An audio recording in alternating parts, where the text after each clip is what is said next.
There is a symbol that moves through the corridors of history like a shadow cast by a star that has long since died, its light only now reaching us, cold and enigmatic. It is etched into the stone floors of ancient European castles, whispered about in esoteric circles, and its dark geometry was appropriated, emblazoned into the very foundation of a regime that sought to reshape the world through terror. This is the Black Sun, a sigil of profound duality, a mandala of power that speaks a language older than nations, a language of cosmology and consciousness that has been tragically, violently misunderstood. To encounter it is to stand at a crossroads between the sacred and the profane, to gaze into a vortex where the quest for divine connection twists into a hunger for absolute dominion. Its story is not a simple chronicle of an image's journey. It is a deep and unsettling reflection of the human spirit itself, its highest aspirations and its most abysmal failures, a testament to how a key to the cosmos can be forged into a key for a prison of one's own making. Imagine, if you will, a vast and silent temple, not of brick and mortar, but of meaning. Its architecture is built from symbols, each one a doorway to a different layer of understanding, a different frequency of reality. We move through this temple every day, largely unaware of the glyphs that adorn the walls of our civilization, the hidden patterns in our myths, our currencies, our monuments.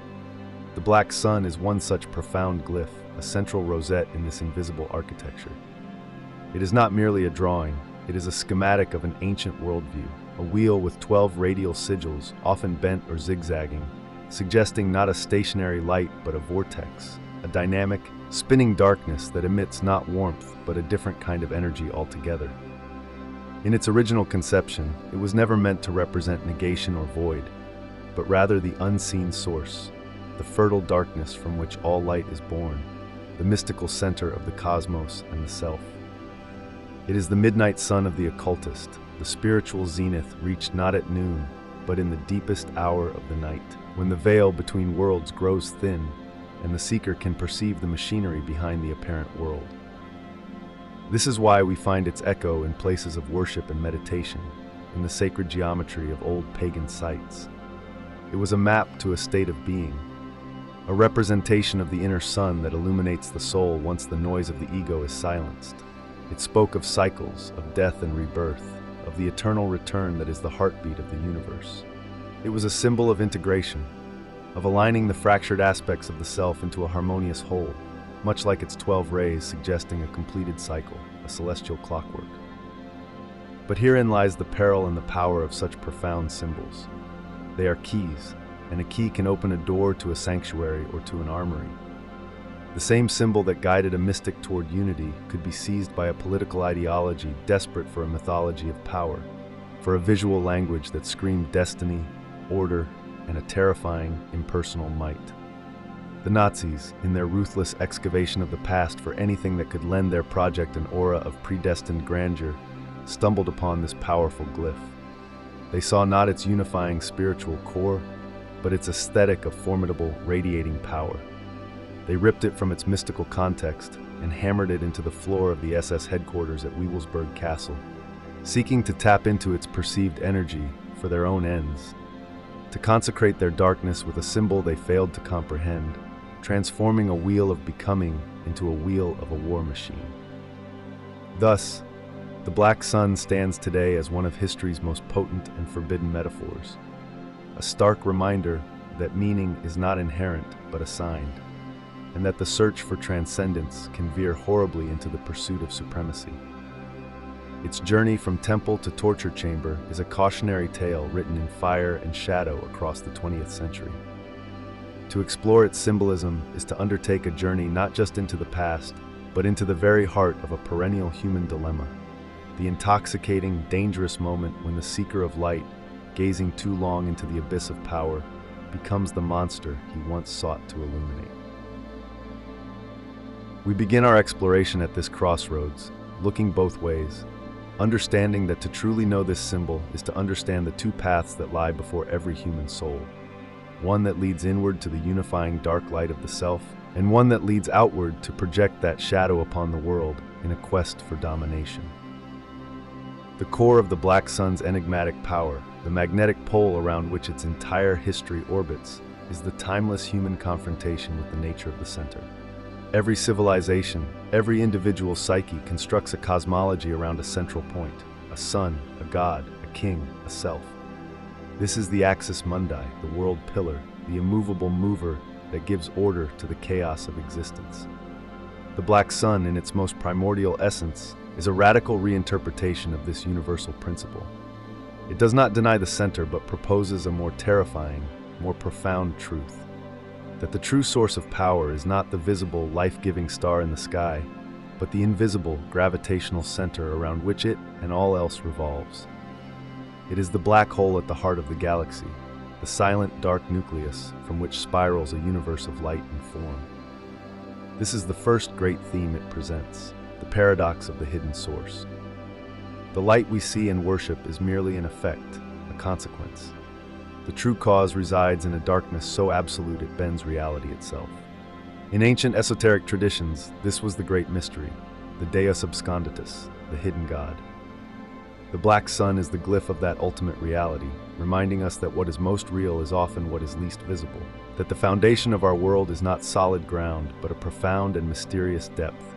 This naturally unfolds into the second core theme, the duality of creation and destruction, which are not two opposing forces, but a single continuous process. A sun, by its very nature, is both giver and taker of life. It nurtures worlds and just as easily scorches them to cinders. The Black Sun, by placing the emphasis on the dark, gravitational aspect, makes this duality stark and undeniable. It represents the necessary death that precedes rebirth, the dissolution that must occur for new forms to coalesce. In a temple, this symbolism would guide an initiate through a spiritual alchemy, the nigredo, or blackening, where the ego is broken down into its prime matter so the soul can be purified and reborn. It is a symbol of the cruel but essential winter of the spirit. The Nazi appropriation, however, fixated on one side of this coin to the absolute exclusion of the other. They embraced the symbolism of destruction, of reducing the world to prime matter, but their goal was not rebirth in a spiritual sense. It was the creation of a new, rigid, and sterile order built upon that rubble. They sought to harness the power of the black, destructive phase without the compensating creative light, creating not a cycle but a terminus. They worshipped the winter without believing in the spring, and in doing so, they revealed how a profound spiritual truth, when taken literally and applied to the material world of geopolitics and race, becomes a doctrine of pure annihilation. This leads us to the third pillar, which is the concept of stolen mythology and the corruption of meaning. Symbols are not static, they are living entities in the ecosystem of culture, and their meaning is defined by their use. The Black Sun is a terrifyingly potent example of what happens when a symbol is violently extracted from its holistic, philosophical context and weaponized for temporal power. The Nazis were not mystics, they were opportunists of the spirit. They engaged in a form of psychic archaeology, digging through the ruins of European paganism, Eastern mysticism, and occult lore not to understand them, but to plunder them for imagery that conveyed a sense of ancient legitimacy, predestined power, and unassailable authority. The Black Sun, with its intricate, radiating power and its aura of deep, archaic knowledge, was perfect for their purposes. They hollowed it out, eviscerated its original meaning of inner transformation and cosmic unity, and filled the empty vessel with their own ideology of exclusion, hatred, and domination. They created a counterfeit sacredness, a false aura of the eternal to sanctify their profoundly temporal and destructive project. This act of symbolic theft is perhaps as significant as their physical crimes, for it represents a poisoning of a wellspring of meaning, a vandalism of the human spirit's symbolic language that continues to create tension and confusion to this day. Finally, underlying all of this is the theme of the perennial search for power, and the critical distinction between power over and power within. The original Black Sun offered a path to power within, the spiritual sovereignty achieved through mastering oneself, aligning with cosmic cycles, and understanding one's place in a vast, living universe. It was a symbol of enlightenment, albeit of a dark and challenging kind. The twisted reflection that the Nazis crafted was a blatant quest for power over dominion over others, over nature, over history itself. They attempted to use the symbol as a kind of battery, a ritual object to focus and amplify their will to power on a mass scale. This is the ultimate tragedy and warning of the Black Sun. It demonstrates that the same archetypal force, the human desire to connect with a fundamental source of energy, can be channeled in two diametrically opposed directions. One leads to expansion of consciousness and a unifying harmony with the cosmos. The other leads to the contraction of consciousness into a fascistic ego that seeks to remake the cosmos in its own narrow, terrified image. The symbol itself is neutral. It is a mirror. It reflects back the heart of the one who gazes into its swirling dark rays. It asks the most fundamental of questions. Do you seek this power to become more, or to make others less? To truly fathom the depth of this symbol, we must move beyond historical fact and step into the realm of allegory, where its truths are woven not in thread, but in the very fabric of archetype. Imagine then a tale of two smiths. The first, an adept of the old ways, works in a forge that is not made of brick, but of the silent, star-dusted void. His anvil is the heart, his hammer is will, and his fire is the Black Sun itself.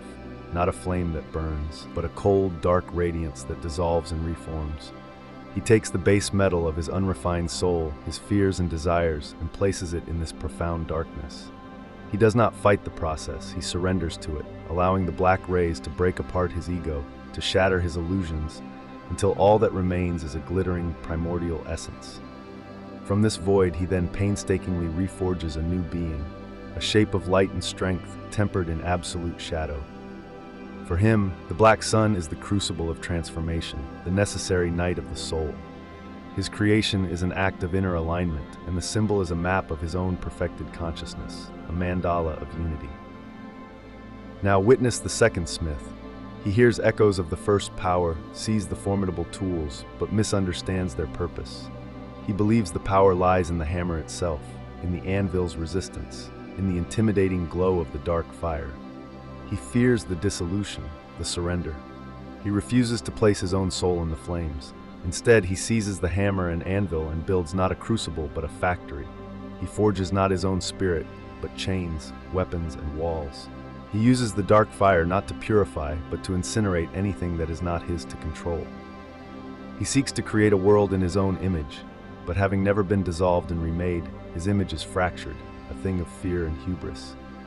He builds a vast, terrible wheel, mimicking the 12 rays of the Black Sun. But it is a wheel, not of cosmic cycles, but of a grinding, relentless machine, designed to crush and homogenize. He believes he is harnessing the symbol's power, but in truth, he is only projecting his own inner chaos onto the world, creating a hellish reflection of the void he was too terrified to face within himself. His narrative is one of perpetual, external winter, a rebellion against the very cycles of death and rebirth the symbol was meant to embody. This allegory speaks to a deeper narrative of resonance versus replication. The ancient temples and mystical traditions worked on a principle of resonance. The symbol was a tuning fork, struck to vibrate in harmony with a corresponding frequency within the human soul and the cosmos. It was an instrument for aligning one's inner state with outer universal principles, the macrocosm and microcosm mirroring each other. The approach was one of becoming, of attunement. The Nazi architecture and the ideology it housed operated on a principle of replication.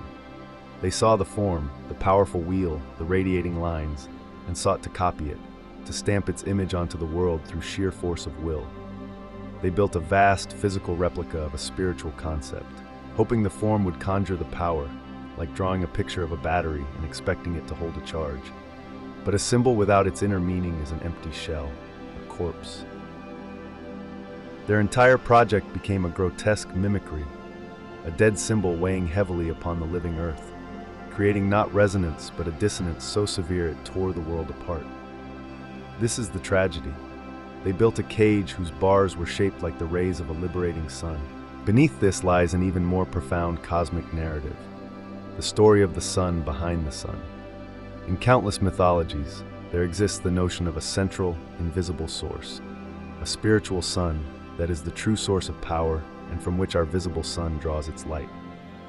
The black sun is the symbol of this ultimate source. It is the eye of the universe, closed in perpetual contemplation, seeing not outward into manifestation, but inward into the infinite potential of itself. Our world, our lives, our visible sun, are all thoughts in the mind of this black sun, dreams radiating outward from its eternal darkness. The mystic seeks to journey back along those rays, to trace the thought back to the thinker, to return to the source and know it directly. This is the ultimate journey home. The perversion of this narrative is the belief that this source can be owned, commanded, or brought into manifestation as a tool of dominion. It is the belief that the dream can command the dreamer, that the thought can possess the mind that conceived it. This is the height of spiritual ignorance, a fundamental confusion between the created and the creator. It is the attempt to build a Tower of Babel, not into our sky, but into the metaphysical heavens, seeking to storm the citadel of meaning itself and occupy it. This narrative tells us that some truths are not meant to be wielded, only witnessed, not conquered, only comprehended through humble union. The journey through these grand symbolic narratives might feel like navigating the star-strewn vault of the heavens, awe-inspiring, yet seemingly distant from the grounded reality of our daily lives. But the true test of any profound insight is not whether it can describe the cosmos, but whether it can illuminate the choices we make in the dim light of our own mornings. The allegory of the black sun is not a relic to be examined behind glass.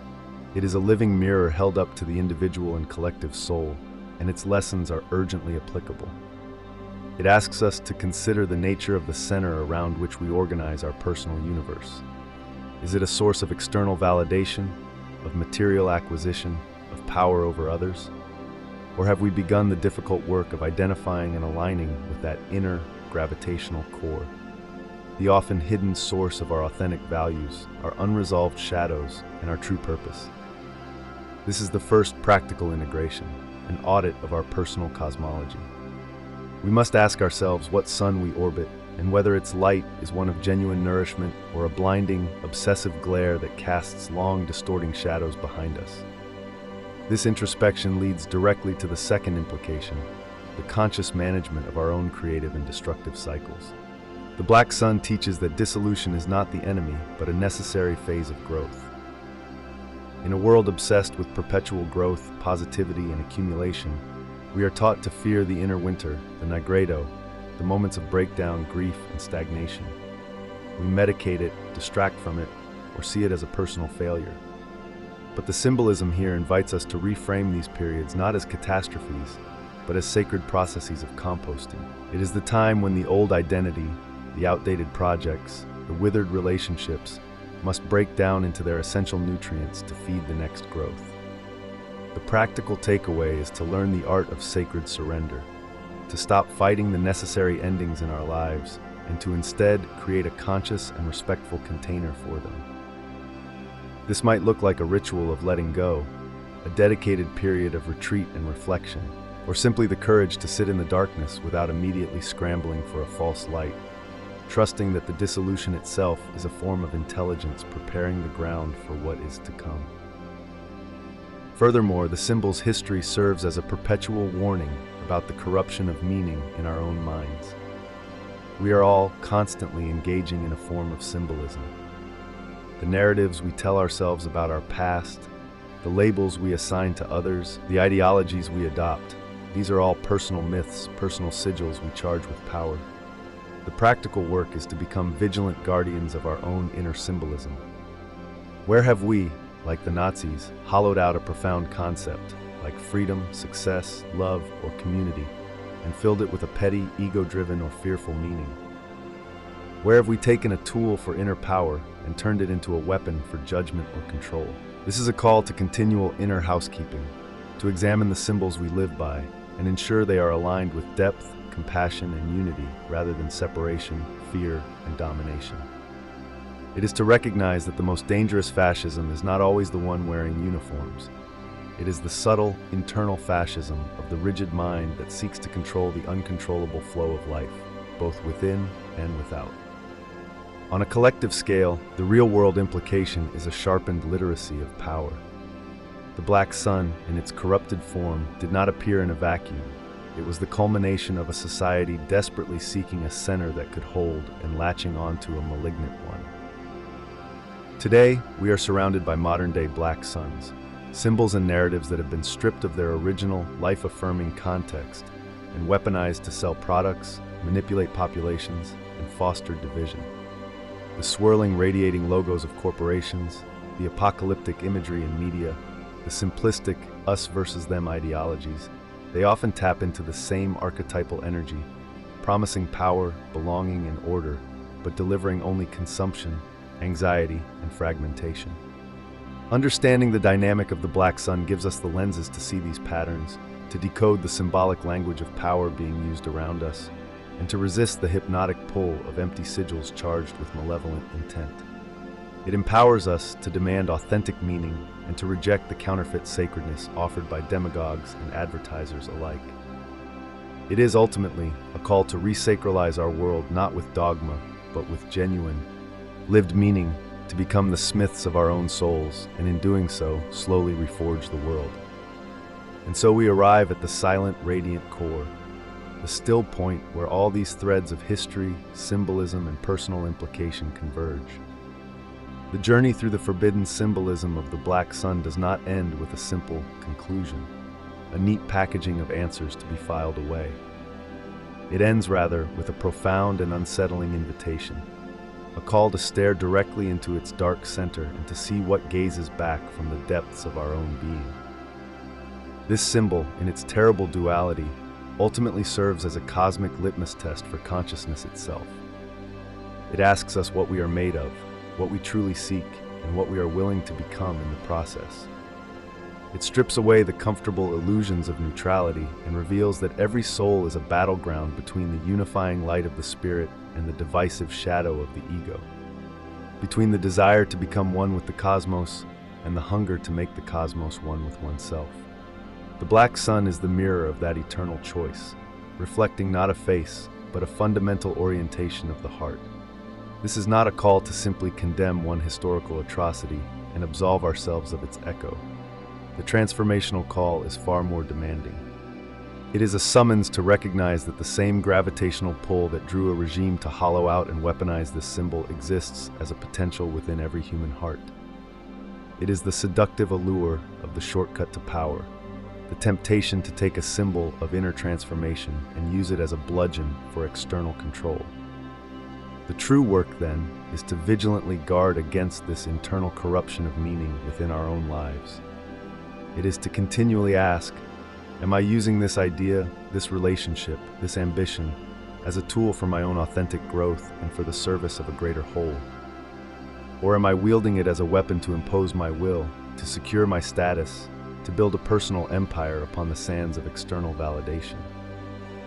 The black sun challenges us to be alchemists, not mechanics, to work with the soul's base metals in the humble forge of our own experience, rather than seeking to steal a pre-forged crown of power from the myths of others.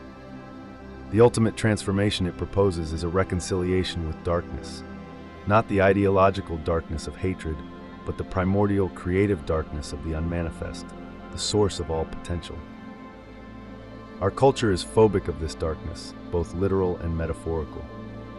We flood our nights with electric light and our psyches with relentless distraction, fleeing the fertile void where true knowing is born.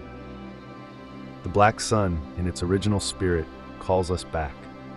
It invites us to have the courage to enter the inner temple at midnight, to sit in the sacred dark without fear, and to allow the false structures of the ego to dissolve. It is only in this courageous embrace of the inner night that we can perceive the true architecture of reality, the hidden web of relations that binds all things, and our unique, radiant place within it.